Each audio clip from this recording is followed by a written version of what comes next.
is I don't know anything about racing. This is true. You're right. You're in the wrong show. Yeah. You're watching the wrong show if you want to hear like super engineer stuff.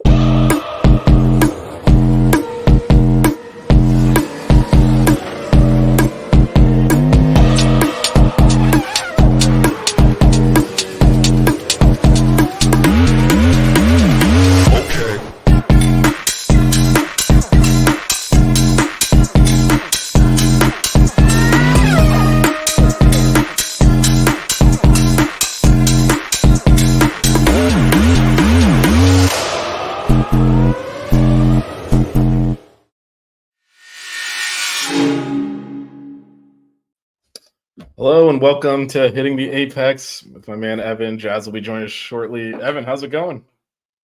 What's going on, Vince? How are we doing today? Oh, we're doing well. We're doing well. George Russell DQ, not quite on the George Russell DNF scale, but still pretty damn good. Hey, however we can get a win, we get a win like that, right? Yeah. Yeah, Mercedes does look like they're I mean, we'll get into it. It was kind of an interesting weekend and yeah, let's just dive right in here.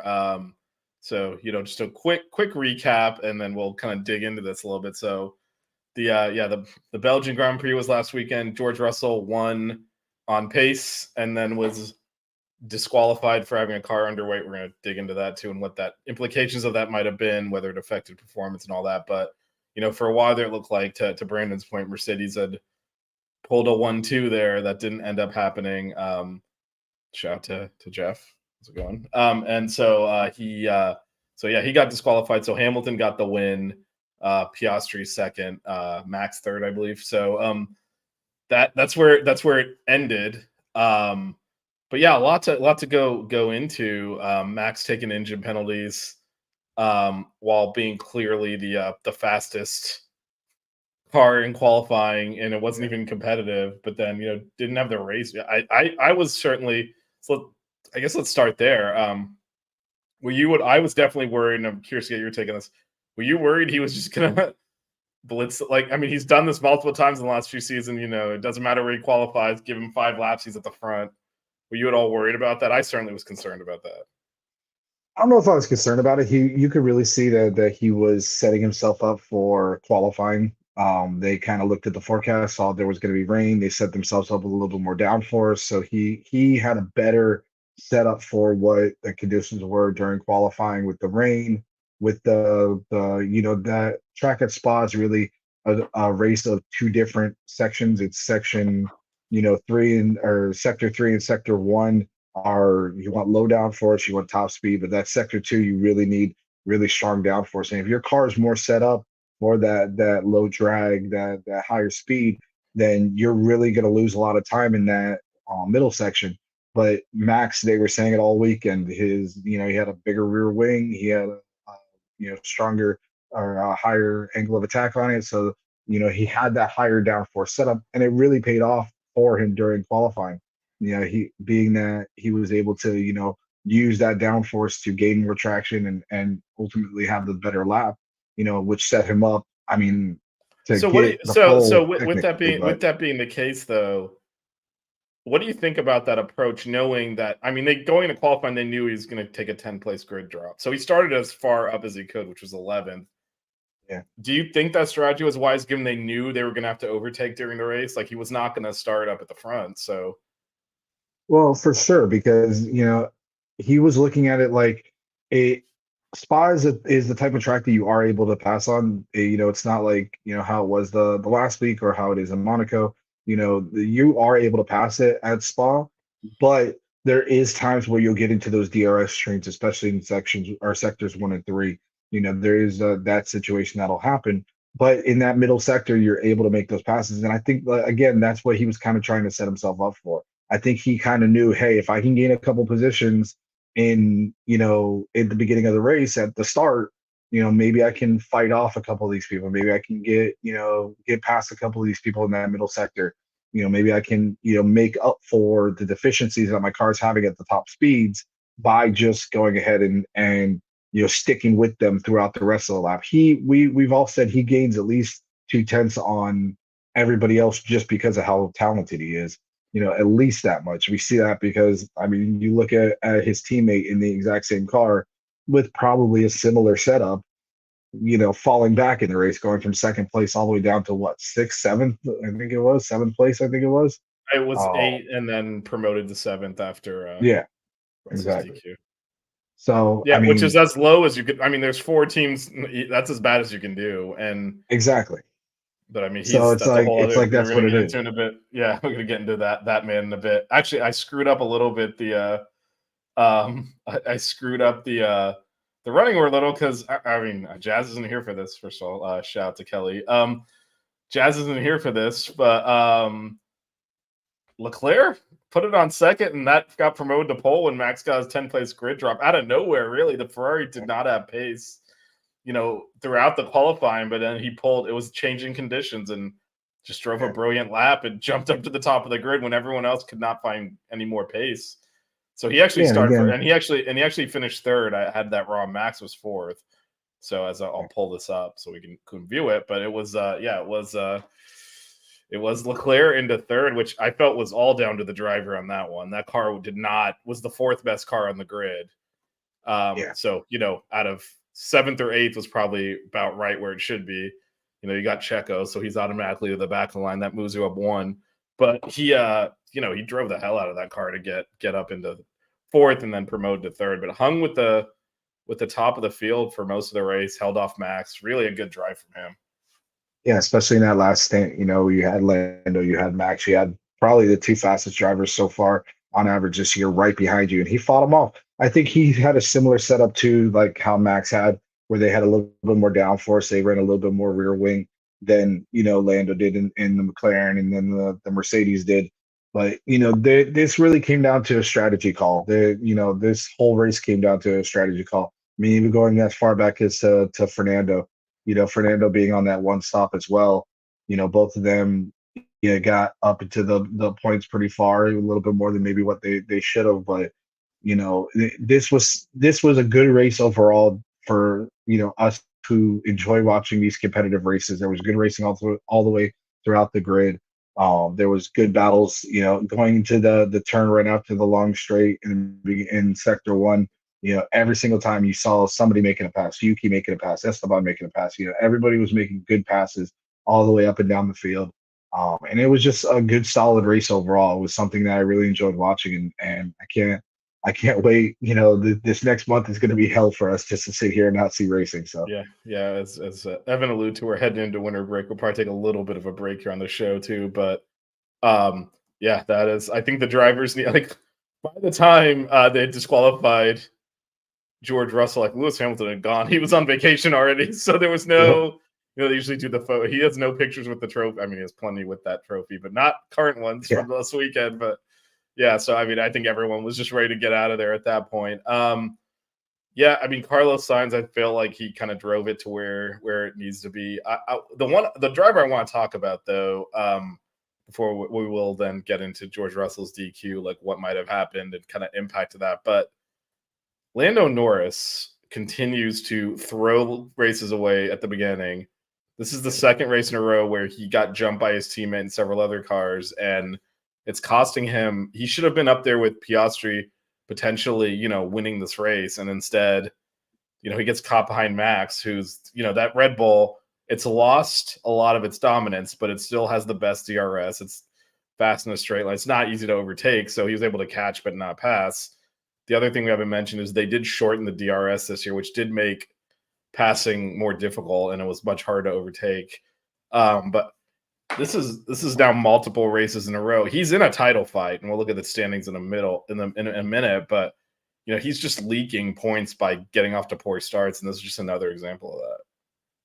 Yeah, he just for some reason, and we've seen this before with Lando in the past, and even just this season when he is kind of out there. He's really defensive in the beginning of races. He doesn't really go out for it. He doesn't really go for that start where it's just like I'm just gonna go and hit my mark, and everybody else can move out of my way.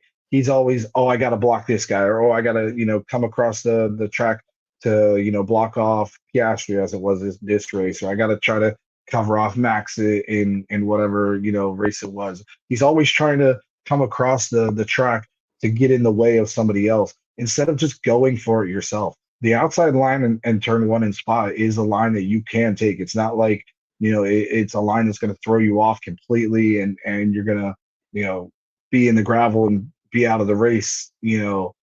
That's a line that can work if you go into it at the right angle. But him being how he was and trying to cut off Piastri, it put him in a bad position because then you had, everybody else start to catch up. You had obviously you had Leclerc in the front, you had, Sergio right up there in front of him as well. But then you had all the other cars that were behind him that just started creeping up and getting up into that position to where he couldn't quite come, get off or get back onto the racing line or get back onto the track. And he dropped down, what was it, 4 positions, 5 positions? I mean, Yeah, by the time he started first track or the fourth. first lap ended. Yeah, he started fourth, and he dropped back. I want to say behind Carlos. I Yeah, think he might have been 7th, exactly. and that's just So because Max was charging it, and then Max ended up overtaking him in the pit stop. So, which McLaren's strategy a little curious with Norris. They kind of gave away places, but again, I think the miscalculation everyone made was that overtaking would be as easy as it used to be here, and with the shortened DRS zone, it was not. So I think they thought he could overtake Max, and he had the. We saw it with Hamilton too on Russell at the end. Easily caught up, couldn't get past, and he basically ended up looking at Max's gearbox for the last 25 laps. But to your point, he seems to be racing this time his teammate. Last week was also his teammate, but he seems to, instead of just focusing on getting off to the best start, you only really need to race someone into the corner. Like, you don't need to start dancing around trying to block people off right at the beginning. And Spa as a track is one where it's pretty good to be on the second row because you'll get a slipstream. And instead he was, like you said, jostling with Piastri, fell back, didn't really take advantage of that because he started on the second row. Hamilton and Perez ended up fighting into the first corner, which allowed Leclerc to hold the lead. And then Norris was just dropping like a weight. And yeah, that cost him. That cost him a lot of points here, and it cost him the race win last week. If he's going to try and compete for not just this year, but in future seasons, for a championship, he has got to be better at the start of races. Yeah, you got to think about it like how we always talk about, in let's say football. You don't want to have to react so much. You want to dictate your race. You want to dictate your game or your drive in this case. You want to be the one dictating it. Max, for everything that is his fault, he doesn't change the way he drives for anybody. He will drive his race and drive it the way that he wants to drive. And I mean, it was evident, this week as well as last week. He gets aggressive and he'll always be aggressive, and that's the way that he drives. But he goes to a spot that he wants to go to, regardless of what everybody else is doing. He's going to put that car where he wants to put that car every single time, no matter what anybody else is doing. And that's really what Lando has to focus on, is run your race, drive your race, worry about what your car is doing. Don't drive in the mirrors the entire time. If you drive in the mirrors, you're going to end up in the well, especially at the start, you're just trying to get off the line as quickly as possible and get down the road. Then you adjust to, okay, where's everyone else? He seems to be predetermined. He's going to cut across and block, especially at Spa. As you mentioned, it's a short to the first turn, and then it's long up the hill, and that's where you need to have momentum carried through there. You're going to drop back, and he lost it by kind of screwing around at the beginning. Yeah. So then obviously, but the story of the race is at the front here. So everyone kind of pitted for a second stop, including Piastri, who pitted out of the lead. And then George Russell wanted to go for a one stop, which Mercedes allowed him to do. Wins the race, and then gets disqualified for being 1.5 kilograms underweight. Now, it is actually possible, although unlikely if you look at what some of the other drivers, how many laps they went. I think, was it Ocon? Someone went 29 laps. It wasn't that many more than the 34 that Russell went. I think it was Ocon. But it is possible to lose 1.5 kilograms off of your tires when you wear them down as much as he was. So that could be a potential culprit. Although, they usually don't cut it that fine of a margin where, losing a kilogram off your tire or a kilogram and a half off your tires is going to cause you to DQ. This is also a race that they don't do a parade lap afterwards. They go straight into the pit. So normally you'd see them driving over the marbles to add weight to the car.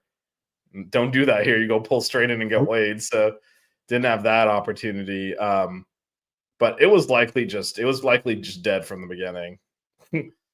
They'd miscalculated something somewhere and he was going to be underweight.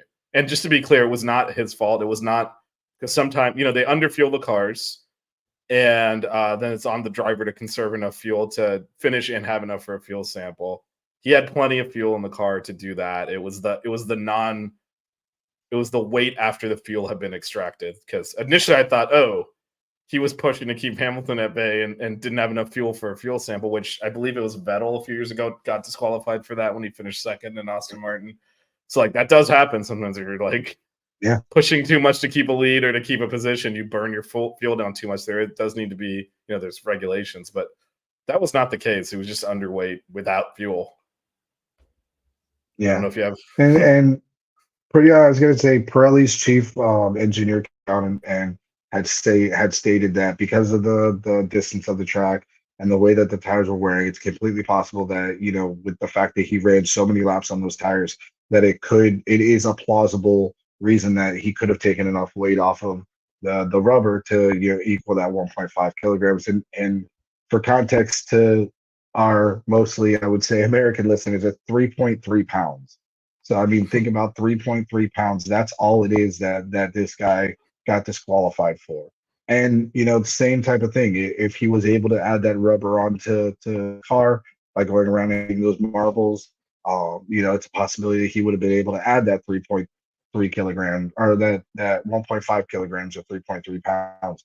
Just in picking up the rubber from going around the track. But the reason why they don't go around the track is because it's such a long track that some of those cars might not even be able to make it all the way around without running out of fuel. That's how tight these guys run this fuel load. So realistically, do I think that it's unfair that he lost this race like this? Yeah, I kind of do. I think he went for a bold strategy. I think he called it right at lap 20, 25. He said, these tires are good. Let's go. Let's run it. And to make a call like that from the seat of the car, as much as we like to clown on George Russell, that takes a lot of I hate to say the word, but it takes a lot of those things in order to make that decision when you have the likes of Lewis Hamilton, the likes of Max, Oscar, everybody coming up right behind you that are going to be on fresher tires, but you still got to fight them off. That takes a lot of guts to be able to do something like that. And he did, and he pulled it off, and he won, or he got the win of the race. But so not to be my normal George Russell hater self, but it wasn't. I mean, for him, he was going to pit and come out in like 7th. So I don't. He would have, I guess, finished ahead of Checo, but he was not going to finish ahead of the other cars up front. So I don't know that it wasn't that. I mean, what's he risking? Again, the drop off from the top 4 teams to everyone else, you can see it there, even though Checo took an extra pit stop and still finished ahead of Fernando because he got the fastest lap. So, I mean, that's the level of gap you're seeing. So, I mean, at that point, it's like if I finish 6th, 7th, 8th, or I can try to win, to me, it's not that. Yeah. He's like, if they wear out and have to take a pit stop at the end and finish 8th, oh, well. If I pit right now, I'm going to finish 7th. I mean, you have your engineer your race engineer telling you, hey, if you pit, you're going to be in 5th. If you stay out there, you're going to be in 5th. Well, he wasn't going to be in. He wasn't. I don't know that he would have been in 5th because I think Carlos was in his window. I think he was going to finish further down than that. But again, these are guys that at this point, the entire top of the field has won a race pretty much, right? So these guys are not like, oh, let me get on the podium. That's a good finish. They all want to win, and they all think their cars all their cars are proven capable of winning recently. So anytime you have a chance to go for a win, I think it was. I applaud the effort. I will say this: there has been analysis, and apparently the 1.5 kilograms over the course of a race does save you about 2.5 seconds. So, and especially at the very end when, especially it was like 2 or 3 laps from the end where Hamilton probably could. I mean, it was interesting because they said don't leave yourself plenty of room, and he kind of abided by that because there was one time up the hill where he could have sent it. Yeah. And he pulled out, and then he's like, you know what? I'm not going to wreck both of us out. And he backed out of it. If there's an extra 3.5 pounds on Russell's car, is he able to hold off all that? Maybe not. Do the tires last as long? Maybe not. So when you said it's unfair, it's the regulations, and he had an advantage. His car was illegal to his advantage, so it wasn't his fault, but he spent 44 laps with driving with an advantage over the rest of the field, and then pulled off a strategy that no one else was really able to. And the advantage he had would enable you to do that. To me, that's a lot of dots connecting there. I wonder if he had a legal car, would he have been able to hold off Hamilton or in Piastri at the end? Would those tires have completely fallen off, just carrying the extra weight for an extra, again, 34 laps of extra 3 pounds on your tires? It's a lot.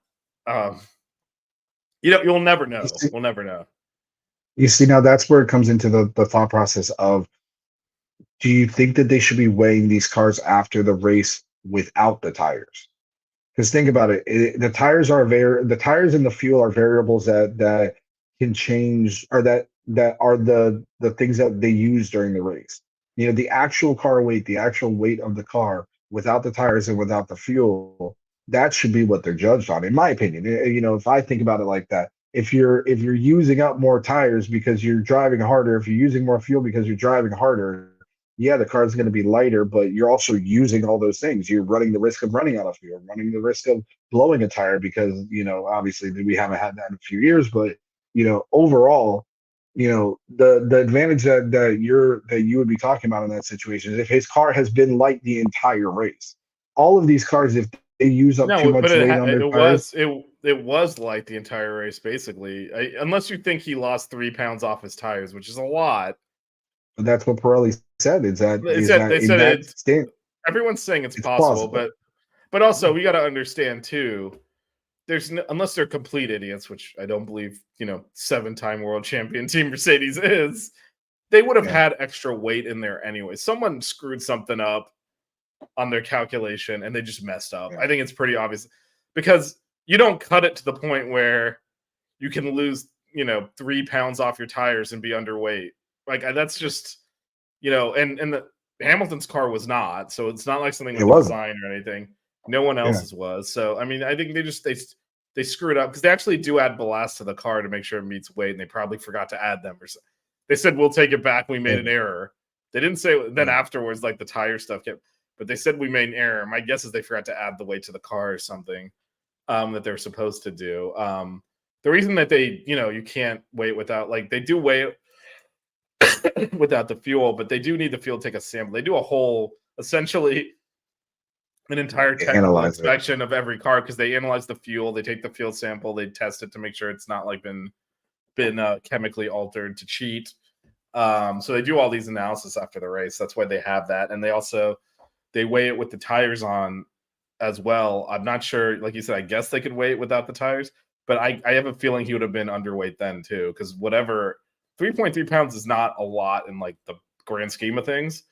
I mean, you eat a foot-long sub, there it goes. But but on a Formula One car where they're literally like tweak this a millimeter and see if we get it like 0.001, that's a lot, and it's a lot to miss by, and it's hard to believe the tires shredded just off of his car like that. Given that like you said, Alonso one stopped, and so he went the longest, but there were people within 5-6 laps of him that would have also Mercedes screwed up and they screwed him. Yeah, they really did. And so I mean, it definitely was not his fault, but again, we'll never know if that gave him enough of an advantage to pull off his strategy or not. Because you also, I mean, we've seen it not really in Spa, we've certainly seen it at Silverstone. You push the tires too much and they delaminate. Like, I mean, that again, 34 laps of 3.5 pounds of extra weight pushing down on those tires. Yeah, I don't know. I mean, like, we'll never know. We'll never know because they're never going to come out and say, "Oh, this is the reason exactly why," or "This is the." Well, I mean, even if they do, like we know one thing for sure, which is that George Russell had. I mean, the crawl is a joke. He did not do anything wrong. He drove the car brilliantly to get what looked like a win. What we won't know is if, unbeknownst to him, he had enough of an advantage that enabled it or not. Because they can come out and say, "Oh yeah, we forgot to add weight to the car," whatever it is. It's hard. It's impossible to know what that 3.3 pounds over 44 laps would have what the impact was. Maybe nothing. Maybe he would have won anyway doing that, or maybe it would have caused his tires to delaminate and he would have finished last. We don't know. And that's the one thing we'll never know. But I mean, rules are there unless you're Max, they enforce them. So DQ for George Russell. And that puts the drivers' standings now again. This is an opportunity. Norris qualified 7 spots ahead of Max because of the penalty. Finished behind him. You can't. So it's now 78 points. Leclerc is in second, 22 points back of Norris. If there is going to be any kind of a title race, it will be, Max and Lando. But the way Lando's just throwing points, he's leaking points. It's really hard to see him actually. Yeah, it's tough fighting through this at this point. Constructors, however, this one might get fun in the second half because again, McLaren closed the gap further thanks to Checo's brilliance. So it is, man, that is 40. We're now, what is it, 42 points? This is right in there for achievable. Yeah, I mean, and this is what happens when you have 2 drivers that are driving as well as Lando and Oscar are. I mean, we're going to get into it, obviously, you said later on, but something's going wrong with Checo. Something's messed up with him because he just isn't performing. But, getting back to McLaren, when you have 2 drivers that are as consistent and as fast as they have been in a car that's clearly, right up there, if not faster than the Red Bull, I mean, this is what you want to see. You want to see them fighting up there for the Constructors' Championship. And if I may, last week we did talk about the Constructors' Championship a little bit, and I made a mistake, and I want to apologize. 2008, that Ferrari won the Constructors, and Lewis Hamilton won the Drivers' Championship. I said 18, but it was 8. I wanted to correct myself and have some accountability for that. So, anyways, to get back to this, you will never be a Formula One driver admitting fault like that, Evan. That is unfortunate. It's never your fault. It's never your fault. I will not, but at least I'll be accountable in front of the people that watch us. All right, well, there you go. But yeah, I think that this is definitely going to be, something interesting to go into or at least make it interesting going into the second half of the year. It's going to be really fun to see these guys come into Zandvoort and see if they can still be that consistent going into, knowing that they can't really make any changes to these cars. They can't really do anything to them. They're not supposed to do anything. You can't touch them. You can't look at them. You can't breathe on them. You can put some covers on them and walk away, which is good. I mean, these guys, they go hard for all these weeks during the year. That this is one of the things I enjoy about Formula One is that it's such a long season, but they give them a real break. It's not like in baseball where the All-Star break is what, 4 days, 5 days maybe. They give them a full month's worth of break, and then they get back to it, and it's a good time for them to be able to reflect and catch up, and then all the different changes that happens during this break. But McLaren, I think, is going to really push, and if they can consistently be in the top 5 with both cars, they're going to pass Red Bull for sure. Yep. Let's see. And our third co-host has decided to Bass Pro Shop. Yo. Yeah, man, I got the Bass Pro Shop card, so they gave me a couple hats for free. I said, "What the hell? I'm gonna wear them." Nice. All right. I guess it's sponsorship. What are you doing here? Yeah, right. I wish. All the kids are wearing them. Yeah, I wish. All right. Well, Jazz, why don't you give us your thoughts? We've kind of touched on everything pretty much, other than we haven't done our drivers for the day and disappointments yet, which we'll do in a minute. But why don't you first give us your overall thoughts on the Belgian Grand Prix? I'm gonna be honest with you. I saw most of it, but I was so tired from the night before that I was dozing back and forth. So I did though manage to see most of it. Cheating, George. I just realized what the marquee says. Cheating. Yeah. DQ'd. Yeah, I shut it off as soon as I saw him cross the finish line. I said, "Ugh, I'm just disgusted. This guy won." And then when I saw it on Twitter or Instagram that he was DQ'd, I was like, "Yes, George Russell strikes again." Oh, Yeah, unfortunately, it wasn't his fault, but we'll take what we can get at this one. yeah, exactly. You know what? It was his fault. Screw it. No, I mean, overall, I think it was a good race for the Mercedes. Right, the Mercedes looked good. So did McLaren. I think that Leclerc surprised a lot of people. I think being up in the top 4 originally, and then obviously on the podium. Although he looked good in qualifying, right? Obviously, he on provisionary pole, and he ended up, he was in P2 before, because of, obviously because of the penalty for Max, he ended up on pole. But it was a nice solid drive for him, considering they're not very fast right now, which is crazy. They started off being the fastest or one of the fastest, and now they're on the struggle bus. But you know what? I think he drove an excellent race, but I think the Mercedes, I think Hamilton, drove really well as well. I think that the race, all in all, was all right. It was okay. I think that, as we mentioned last week, this was, it was supposed to be a great race for Red Bull, right? Because of the type of circuit that it was, but again, with that grid penalty, you're used to seeing, Max come from the back and just dominate everybody and get to the front. That's not the case anymore. We've spoken about this even 2 or 3 years ago, Vish, about how this tends to happen as we get closer to rules and regulations changing, where people start to catch up. And for whatever reason that is, that's what's happening now with McLaren and Mercedes. And to be honest with you, I think right now the fastest guy on the circuit is Oscar Piastri, right? I think that McLaren looks really good. And, I think, now with this break coming up, I think it gives them an opportunity to kind of regroup. I know they can't do anything to the cars, but I think it gives them an opportunity to kind of regroup and get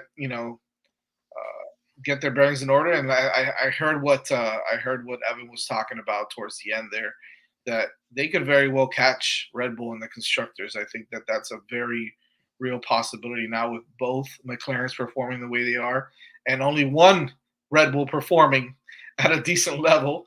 Even though apparently he's going to stay there, right? Apparently Checo's going to stay at that. We'll get to that in the news at the end. That is one of the news items. Okay, good. So we'll see what happens there. But I think it's going to be interesting to see what happens in the second half. Can Ferrari get some things going? Can they, have some upgrades that actually work, which would be nice. Maybe they can get competitive again. If not, I think Mercedes and McLaren are going to run away with it, and Ferrari is going to be looking up at them on top of Red Bull as well. But I think he's going to be looking up at them. So, that's what I think about it right now. And overall, it was a nice race for Mercedes. So I got to give them props. They both drove well. I hate to say it, but yeah. Well, the one thing actually we didn't touch on with the whole Mercedes thing, and so after the race when they interviewed Hamilton, apparently, and they do those morning. This is actually 2 weeks ago when Norris looked like he was not going to let Oscar back through, and they were like, think about our morning meetings, because they meet as a team, Sunday morning before the race, walk through strategy. So apparently at that, Hamilton had asked about doing a one stop, and they told him, don't do it. It's not feasible. No one, and he was, I don't know if you saw, obviously this is before he knew we actually won the race. When they were interviewing him, he's like, yeah, George wasn't in my race. No one on my pit wall told me he was going to one stop, and I was under threat from him, or I wouldn't have stopped to cover off. I think it was Leclerc at the time. So he was basically like, what are you going to do next time? I just got to make my own strategy up. So I think he's about had it with Mercedes, because they, I mean, whether or not it's sporting or not, a lot of times what they'll do in this situation, because they see what's unfolding, is they'll go ahead and pit Russell anyway and say, look, we're on a 2-stop. Everyone's on a 2-stop. We are not going to hand you the race Right. And we told the other guy he had to 2-stop. That's Because they both could have 1-stopped, and Hamilton would have still been the 15 or 20 seconds ahead of Russell he was before. right. before. So and Well, so he was pretty upset about that, and was kind of like, not only that, they basically told them, but I mean, they told them both that 1-stop's not feasible, but then they brought Hamilton in pretty early for a second stop to cover off. Was it Leclerc? Who was he covering off? I think it was. I'll tell you what. At that point, I don't know, but they were covering someone off that had pitted, so they didn't want to get undercut. Maybe it was Oscar. Oh yeah, it was Oscar probably. Yeah, so they wanted to cover that off, and he was kind of like, they didn't give me information, because at that point Russ had always said, think about a 1-stop. He'd already said that, so like they didn't basically inform him of any of that, and he was basically, I didn't know I was under threat for my teammate. He wasn't even in my race, which is a true statement. I mean, he had disappeared down the road from Russell. Was way back in the pack when he, made his way to the front by virtue of everyone else pitting. So he was not happy at all with the information he was getting from his pit wall. Yeah, I really want to throw something in there that I don't know if many people. I know you guys realize this, and some others that that I talk to every once in a while, family members that watch racing. But Hamilton is driving his ass off this year, and he looks really good at a at a team that is not really helping him out much, and he's still producing. He's still driving the way he's driving. I'd be scared if I was the grid next year when he gets in that Ferrari. He's gonna drive.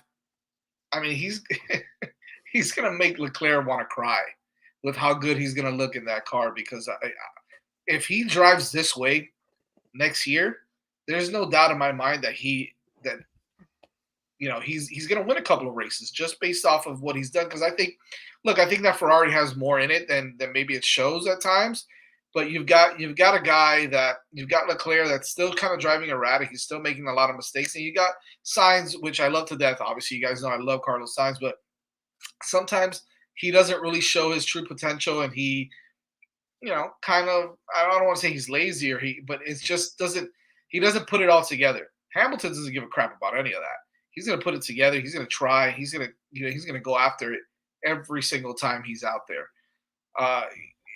It's a shame that that they're messing around, screwing around with him over there. I know that he's out of there already, but I just got to give him props because he looks really good. He's driving really well, and I'm not saying he doesn't have anything to show for it. He's won a race, obviously now 2 this season, but it's tough when you see how things are going, as you just mentioned, Bitch. It kind of sucks to see that.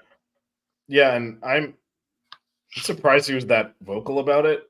He has let George through at times this year when they've been on different strategies and all that. I wonder if that's going to happen. I think at this point, maybe had enough of that. I don't know. You figure 6 world championships that he's delivered for that team, they give him a little deference on the way out the door, but I guess not. But yeah, no. Looking at next year, I guess we can actually let's do before we talk about some of the driver changes and some of the not changes. Driver of the day and disappointment. I'll throw it to you first, Evan.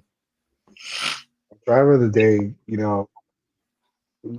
really, I would have loved to have given it to George. I mean, at the end of the day, he made that decision. He made, he told them, hey, I want to go for that strategy. And I'm surprised more drivers didn't say that, didn't tell their team, hey, these tires are working, because, these guys have all been driving on these tires for, years now. They know what they feel like. They know what this track is like. They know the track just got resurfaced, so I'm surprised more drivers. It was only him and Alonso that did the 1-stop. And like I was saying to Vish before you got on, Jez, I feel like he had a lot of guts, let's say, making that call. So I'm gonna go with George, whether he got DQ'd or not. I still think he ran a great race to make those tires work as long as they did, to stay ahead of Lewis. With him charging up there, to stay ahead of Oscar with him charging. I thought if there was another lap, Oscar could have passed Lewis, because he was charging up on him the entire time. So to me, that's where I'm going with it. And I'm going to take the easy route, the other way as well. The disappointment of the day's got to be Sergio, man. You started second place and you drop all the way down. Come on. How are you an F1 driver and you let that happen? How are you the driver of a car that's a championship winning car, and you drop down so far. We were talking about before you got on that, the setups that Red Bull really went hardcore for the setup, for qualifying with the rain, the higher downforce, the better in sector 2. Maybe that had something to do with it because he just can't extract the time that Max can out of it, and that's why he fell back as far. But I'm gonna go for low hanging fruit in this and say, like we've said, a bunch of times, Sergio Perez. That's where I'm going with it. Jazz. Disappointment of the day. Yeah, I'm just gonna go with. God, do I have to go with driver or can I go with team? You can do team. As much as well as I think Mercedes did, I think they also screwed up, right? Screwed George Russell over. So I'm gonna go Mercedes on that, right? I think they had an opportunity to score, double. I guess the two most amount of points, and they kind of ruined. They kind of screwed that up. So I'm gonna go with just Mercedes as a whole. As impressive as they look, they also screwed up. So. Yeah, and then driver / I guess if you want to go team of the day. Team of the day, or driver. You've modified the category slightly on the fly here. So driver of the day, but if you want to pick a team, you can. Whatever. Driver of the day, Leclerc, winding up on the podium. I think he did well, especially getting on pole, provisionary pole, but pole nonetheless, and driving the shit out of that car. I think he did a really good job. So I'm gonna give it to Leclerc. Yeah, he was definitely the driver Saturday. Like he pulled that lap out of nowhere when there was no grip on the track and everyone else was not beating their first lap time. He pulled it out of his ass. They didn't ruin the strategies too much during the race, so I was pretty impressed by that. I guess I got to give it to them on that. Yeah, no, they did well. He held on to what ended up being third with the DQ, so that was not bad. For me, driver, I gotta echo Evan here. George Russell, I think, he was under control. He's been a bit of a dumbass a lot of the times and rash. And in this case, he had to drive the opposite, which is to really be under control. One mistake at any point would have done the tires. Run wide and just hit the gravel. Like they didn't have anything in them. So, and he typically does that, right? Yeah, no, I mean he tends to be a little bit too much on edge. Right. He drove a really controlled, regardless of the car being illegal, which might have aided him some, because it was underweight. Like he still was at the end of life on those tires, which means any kind of hitting the curb wrong, anything, and he never did that for 34 laps. Around a very difficult track is really impressive. Even though he ended up, I just picked the person who finished in last place, but we'll go with that. And then disappointing for me, it's Norris. He continues to just piss away a chance at winning a championship. We should have a title fight, but he has screwed up multiple times at the beginning of these races. He throws the race away in the first few corners, and he did it again here. He was up there with Checo, who was obviously going to drop back because he's Checo, Leclerc and Hamilton at the start, and ends up behind Max. And actually, he might have even fallen behind Carlos for a bit before he overtook him. Like it was not a good start. And then he ended up, I felt like he didn't really have it the whole day. Like he was off of Piastri's pace. We saw that one point where Piastri ended up in front, really pulled away because he had clean air. Yeah. Norris never had that opportunity, but he also, Piastri even in traffic pace was way better. I don't know what. It was almost like he blew it at the beginning, just got dejected and didn't really have it. So that, to me, that Checo can't be disappointing. I mean, he did exactly what we needed. What's the lowest you can finish? 8th? All right. Oh, DQ 7th. Good job. that's if I may say one more thing though, because there has been a clear winner of the last 2 races. When was the last time we saw? I mean, obviously after the DQ it changed, but when was the last time we saw 2 different teams besides Red Bull go 1 and 2 for back-to-back races? You had McLaren last week, you have Mercedes this week, but the clear winner obviously right now is Netflix. Now you have 2 clear episodes that you're going to have the main McLaren episode and last week's thing where it's, oh my God, all the drama with that. And then they're going to go Spa for Mercedes and they're going to talk about, how good they are this week and how they almost finished 1-2. And then boom, they'll drop it at the very end of it after the race. Oh, he got disqualified. So it's like, we've set up these last 2 weeks to be great for them for the viewing process.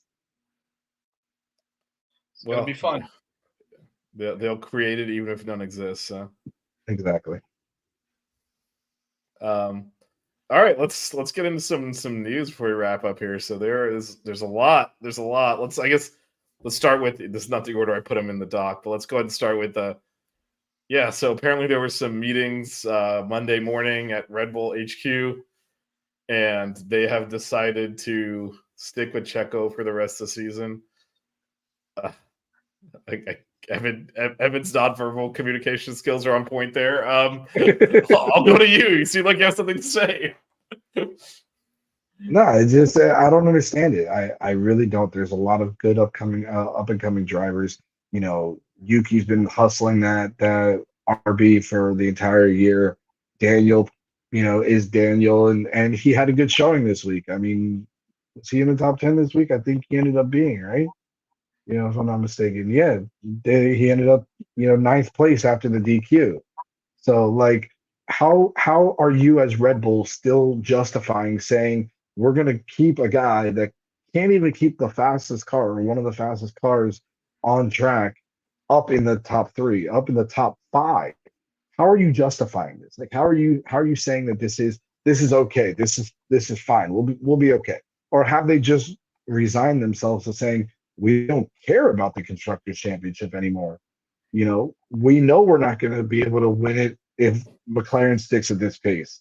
I doubt that they're really saying that, but I mean, realistically, like, if not that, then what?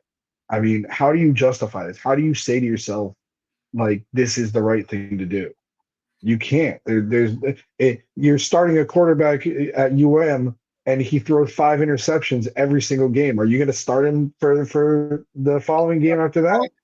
It depends on the backup. We've had some recent experience with that. Let's not pick that scab. Jazz, your thoughts? But I'm just saying, like you have a backup that is 6'5". Well, I don't know. Well, I think that but that's the question though, right? And I'll throw this to Jazz as well. Like, so your options are really Danny, Rick, or Yuki. I mean, are they really going to do significantly better than? I don't know, Jazz. What are your thoughts there? Liam Lawson there. You're not going to put Liam Lawson, who drove one race, because they could actually get worse. He was in 7th place in an RB. Do you want to throw Liam Lawson in a position like that? To be in a position like that yet? I don't know. I mean, hey, it could work out, but I think you wait till you've got a full season instead of half a season, and just write it out. Write it out, because at this point, I think that what they're banking on is Checo to finish top 10 at every race, because I still think he can do that. Get points, yeah. And get points, right? Get points. We know Max is going to win a few more races this year, and he's going to be fine. I think that they'll end up, Max will end up winning the whole thing, and they'll be in a dogfight with McLaren potentially as of right now till the end. But they figured that if they can score some points with Checo and Max win a few more, then they'll be able to pull it out and win the constructors, and then kind of worry about next year. So in the offseason or whatnot. So I think that's what they're banking on. I think at this point, if they continue to go back and forth, or maybe if they bring someone else in, like a Liam Lawson or Yuki or whoever it is that you want to bring in, and they really shit the bed, then you're talking about a little bit more turmoil and a lot more craziness going on in that team. And I don't think they need that right now. I think they're just gonna shut everybody up and say, we know Checo sucks right now, but he's gonna finish in the top 10 because his car by default is faster than most people. So score some points, let Max do his thing, and write it out. That's what I think is gonna happen. That's why I think they did that. Yeah, I kind of agree. I don't know how much better Ricciardo, especially Yuki, is likely to DNF sometimes by crashing, because he's a little bit of a hothead. So I don't know how much better they would do. Liam Lawson's not ready to jump into the middle of a title fight and carry a Red Bull's second car across the finish line. I'm sorry, that's just way too big of an ask for someone that has no experience. There's also money involved in this. You still have the Mexican GP. As one of my friends does some business with Red Bull, and he basically was telling me Checo's face is on a lot of Red Bull cans around the world. And it's not a trivial matter to dump him, and we're talking about dump him all the way out. Obviously, they're not going to put him at RB, Right. so he's all the way out. There's a lot of money tied up in him, sponsorship money. So you'd really have to be now. Not that they wouldn't necessarily do that, but you have to be really convinced that this person's going to significantly outperform him, and none of the options we mentioned, I think you can say that about. Right. So I think that's probably what saved him, I think, till the end of the season, and then they've got to upgrade. But then they have the whole universe of drivers to choose from, right? At this point, there's kind of a limited set they can choose from. But at the end of the season, that's a different story altogether, and I'm sure they'll move on from him at that point. But yeah, I don't see any. Again, there's 10 races left or so. I don't know that there's anyone that if he scores whatever he scores, someone else might score 5 more points. Is that worth all of that? Probably not. How long is this break now, more or less? It's like a month. Month. Okay. Yeah. Wait, there's seriously not a race again until we play UF? Great. This is when Jazz and I get distracted. Actually, it's the week before, August 23rd, Netherlands. And then Monza's the week of the UF game. That'll be something. That's going to be a good weekend. Oh, yeah. All right, so other drivers news. Jazz, I'll definitely go to you first on this one. Your boy to Williams. Oh, my God. Carlito. Yeah. Carlito to Williams. It's, I mean, I think it's, as you start to, realize, it's the only logical, no, I don't want to say the only logical move, but I think I understand it, right? I think it gives him the opportunity, from what I understand, this gives him the opportunity to, this contract gives him the opportunity to move, to a bigger team next year without really any issues, without any problems or stipulations or any, from a contract perspective, I think that's why he did it, right? Because we know that, he's too good of a driver to be in Williams at this point. But I think that he's making the move so that in 2026, he's got an opportunity with whether it's Audi, whether it's whoever it is in 2026, he's going to have that opportunity to come in and be the number one in a team like that. I know some people think he's going to bump up to Mercedes, but it's not going to be the number one in Mercedes if he does that next year. It'll still be George Russell, but they may be competitive enough where he's going to go in there and he can win a few races with Mercedes. So he's got a lot of options, which this gives him that still, right? It's kind of like saying, this really doesn't mean much because in 2026, it's probably going to be somewhere else in a better team. And a lot of things could change between now and 2026. So a better team could be Alpine or, I'm just throwing stupid names out there, but you never know, right? So this I feel like this gives him that flexibility, and that's what he was looking for. And I think Williams gave it to him. And so that's why he's there. So, I mean, yeah, I do wonder. He's also going to show up. I mean, Alex Albon is going to, we're going to see what Albon is. He's done, but, Yeah, there's been a lot of drivers that have benefited from the crappy second driver that Williams keeps shoving into the second seat, and Albon's definitely been one of them. Yeah. Latifi, now Logan Sargent, who he's from our neck of the woods, but he's not an F1 driver. I do wonder, what kind of exit clause. There's a 2-year contract, so the new engine regulations and a lot of money is dumped into the sport after next season. I do wonder what kind of outs he has on his contract, and because there's still, we didn't really talk about this, but Hulkenberg took one of the Audi seats. There's still another seat there for 26. Yeah, I think if he goes to Audi with Hulkenberg, he's the number one driver, right? I mean, yeah, that's If he had chosen him, he would have been the number one offer. He would have been the number one. Yeah, we don't know what other offers were out there. I'm surprised he waited this long and then decided to take this Williams offer, who had basically been begging him to come in for months at this point. They've openly Logan still has a chance. We're hoping Sainz can.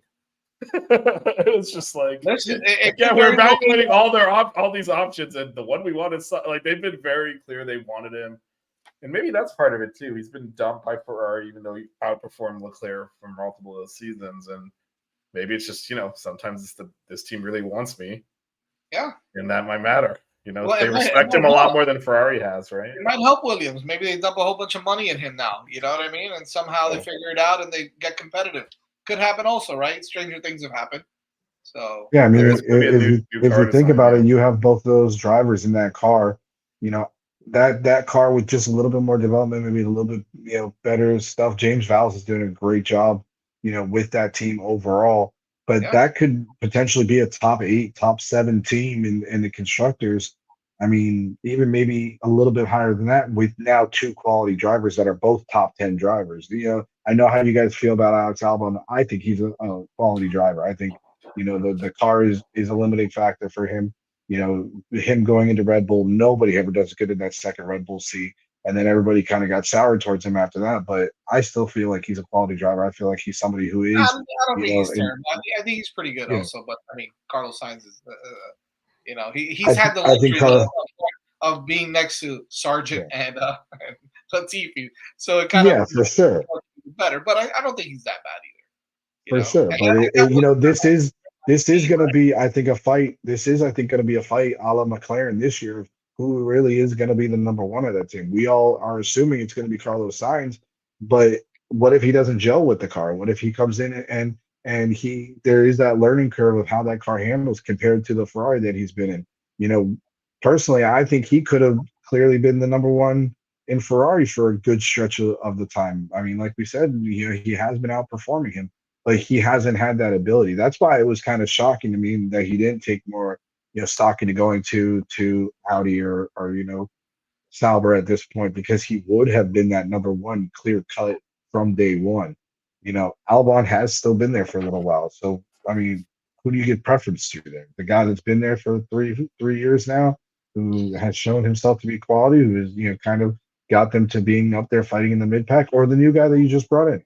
We'll see. Is Williams changing their engines in 26? Are they changing engine manufacturers, or are they staying with Ferrari? Staying with Ferrari. Or no, Mercedes. That's what I meant. Don't make up your Ferrari and Mercedes. No. You have to do another mea culpa to start the next year. Yeah, you missed that, Taz. I apologize. Yeah, he apologized, and very, very unlike F1 like to take responsibility. So it was went against the grain there. A couple other, we'll talk about engine news in a minute, because there was a big one that came out last week after we did our show, but kind of last driver move, Ocon to Haas. Does it do anything for anyone? It's so weird. Like, what? It's two entities that serve no purpose. Ocon and Haas. Gunther Steiner was still at Haas with a guy like Ocon, he would have killed him. Oh my god, that would have been amazing. It's really two entire things where you're like, why are you here? Both the driver and the team. Yeah. What is your purpose? But I think Haas still has another seat open, right? They didn't. Oh no, Ollie Berman's the other seat, right? Yeah, Ollie Berman's the other seat. Yeah, so that's their lineup. Which I guess that makes sense. You want somebody in there with a little bit more experience now. They don't want to get somebody who's a little bit younger. Ocon, has that experience, has been, with a few teams and can come in there and for sure unless Ollie Berman starts lighting the place up at the beginning of next year, he's going to be the clear cut number one. I think he's the next big thing, but we'll see. We'll see what happens. Berman or Ocon? Of course he's going to okay. He's got Ferrari. He's got his Ferrari flag behind him. Yeah, this guy's the next. Come on now. There's sliced bread, then Ollie Berman. That's it, man. Hamilton's just warming up that seat for him. All right. I was going to say, is he going to be there after Hamilton? Is that what you think the plan is? Right. I think that is actually their overall plan. We'll see if that works. Makes sense. It'll be interesting to see. Leclerc's in a weird spot. He's kind of been the number one, even though Sainz never fought it out, and Sainz is, like I said, overall, when they've been there, been on even footing. Leclerc ain't the number one anymore next year. I'm sorry. So it's just, and then you're gonna bring this kid in after Hamilton eventually, I guess, retires or whatever. It's a weird spot for Leclerc there. We'll see how he handles it. All right, last piece of news as we wrap. Oh, sorry, go ahead if you have something on that.